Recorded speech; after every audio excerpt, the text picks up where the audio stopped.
Olha eu aqui de novo. Aí dessa vez nós vamos falar um pouquinho dos arcanos.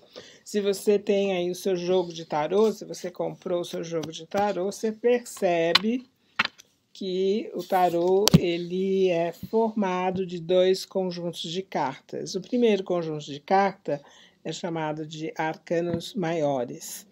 São 22 cartas numeradas, né? De 0 a 21, ou às vezes são numeradas de 1 a 22. E esses arcanos maiores, nós falaremos um pouco mais a respeito deles como um conjunto. Eles contêm imagens arquetípicas, universais. E algumas pessoas falam que eles se relacionam a arquétipos. Mas eu não quero aqui entrar nessa discussão do que seja arquétipo e do que seja imagem arquetípica, tá? Porque esse não é o meu objetivo. Mas eu vou tratar dessas imagens como imagens arquetípicas. E essas imagens arquetípicas, elas podem estar ou podem ser classificadas ou divididas, né, da seguinte forma, em 3 planos. O primeiro plano é o plano material ou o plano físico. Nesse plano, nós vamos encontrar 7 cartas: o mago, a sacerdotisa, a imperatriz, o imperador, o papa, os amantes e o carro.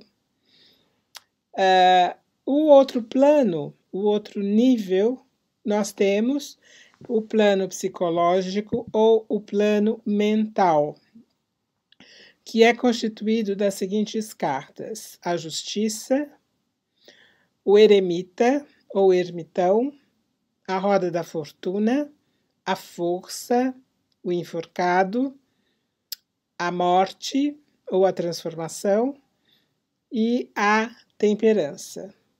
E o outro plano é chamado de plano espiritual ou plano astral.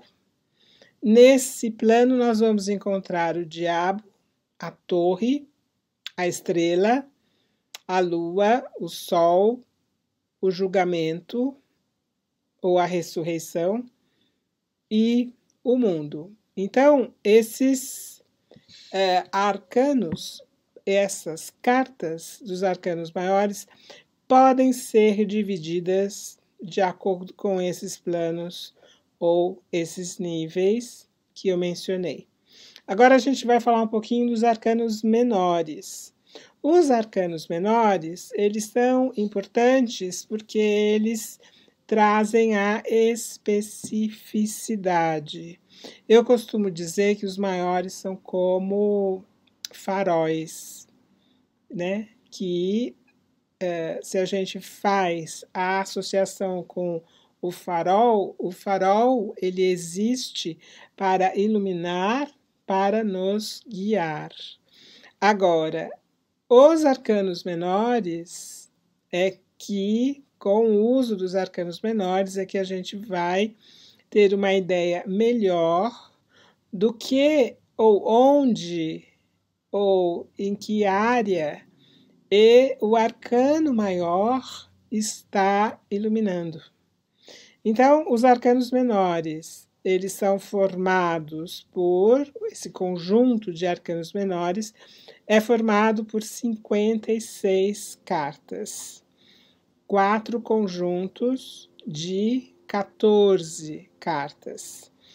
Nessas 14 cartas, nós teremos 10 cartas numeradas, de 1 a 10, e 4 cartas que estão relacionadas ao que nós chamamos cartas da corte, podendo ser pajem, cavaleiro, rainha e rei.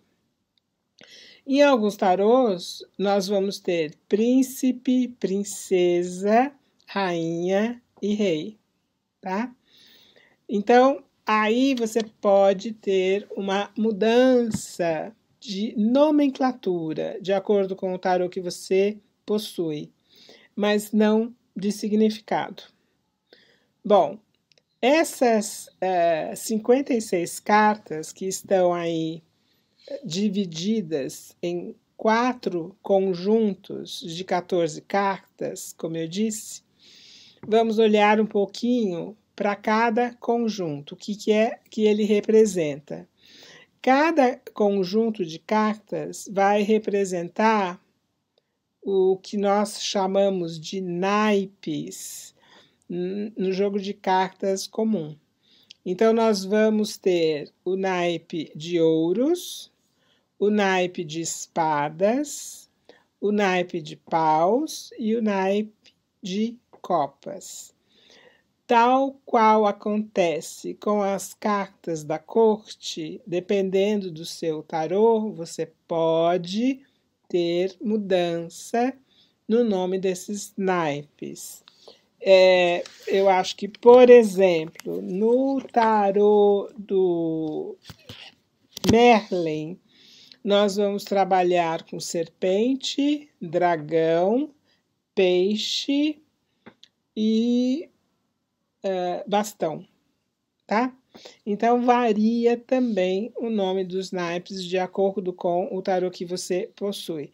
Mas, na verdade, a variação de nome não interfere no significado, tá bom? Então, retomando, os arcanos menores, eles vão trazer os aspectos rotineiros. Eles vão especificar.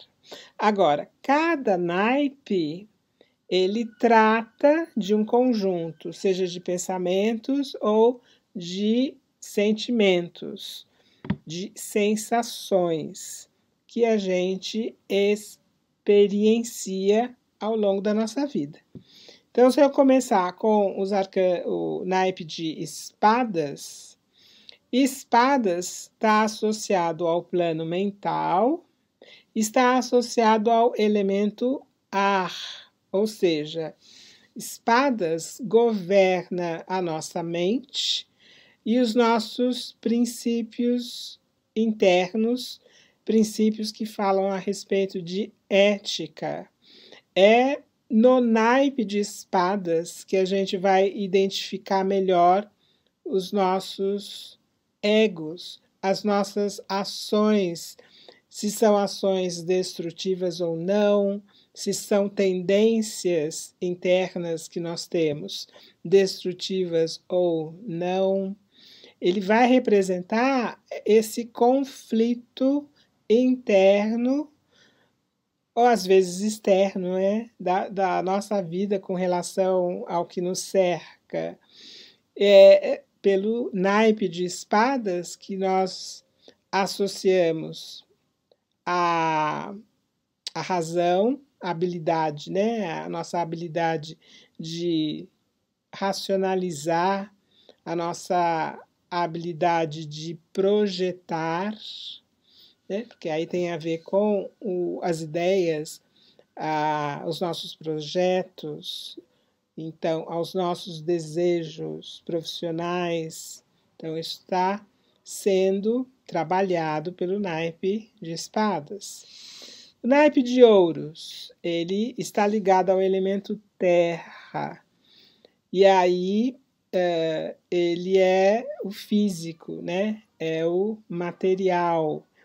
E por estar associado à terra e ao material, ele envolve também a questão de segurança.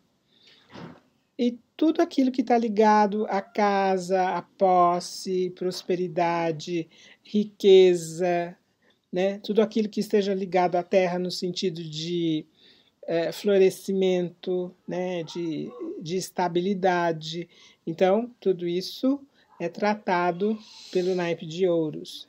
O naipe de paus, ele é o elemento ligado à área, ao campo espiritual, e ele está associado ao elemento fogo. por estar associado ao elemento fogo, ele trabalha com a nossa criatividade, com a nossa confiança, autoconfiança, com a nossa autodeterminação, com a nossa motivação. Por isso, ele está associado às nossas ambições, aos nossos sonhos, e ele também está associado à natureza espiritual, né? Nossa. Então, por ser fogo, o elemento fogo, um elemento de transformação, de expansão, o naipe de paus também está ligado ao nosso poder de transformar, de expandir, ao nosso poder inventivo. E aí a gente vem para o naipe de copas, que é o nosso plano emocional ligado ao elemento água. E quando nós falamos de plano emocional, nós estamos falando de amor próprio, de amor com relação aos outros, de amor no sentido de consciência amorosa em termos espirituais. Então, tudo isso está abordado pelo naipe de copas.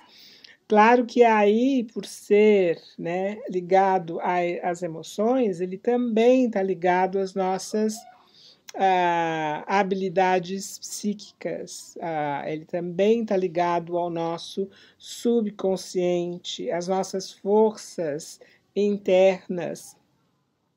E é lógico, né? É passível de mudança, de uma mudança eterna, porque a água muda sempre, né? Tem um ditado que o rio que eu atravessei hoje nunca será mais o mesmo quando eu atravessar de volta. Então, isso é o elemento de copas. Bom, seguindo, falando a respeito dos naipes ainda, nós temos a seguinte informação, eu acho, né? Complementação, essa era a palavra que eu estava procurando. Nós vimos já que o naipes de paus, ele está ligado ao elemento fogo.